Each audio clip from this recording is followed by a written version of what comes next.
Hocam hemen şu hani önemli formül var diye Evet. hızlıca 3 dakikam var çünkü bitirmem lazım. Ne yapacağız? Lütfen hemen not edin. Ne yapacağız hocam? Kendim de yaptım. Çok da hastalarıma da öneriyorum.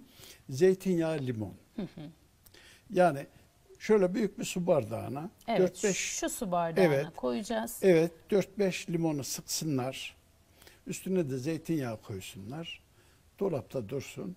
Her sabah aç karnına bir çorba kaşığı alsın, gargara yapsın, sonra yutsun. Yutsun. Bu ne Sabah, yapıyor? akşam. Evet.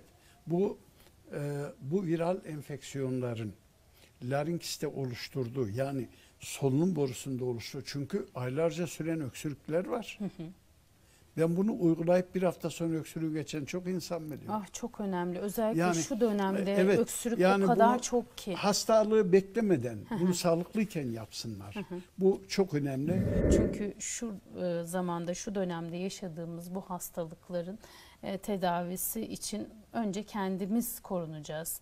Yani doktora gitmeden önce önlemlerimizi kendimiz alacağız. Bir de hocamın dediği o zeytinyağı ve limonu yapmayı unutmayın. Evet, Bu evet. sadece bu dönemki hastalık zaman. için değil, her zaman sizin için Hatta önemli kötü olacak. kolesterolü, trigliseridi düşürüyor. Öyle kilo alacağım diye şey yapmasınlar. Metabolizmayı da hızlandırıyor. Hızlandırıyor. Eklemlerdeki bağ dokusunu kuvvetlendiriyor.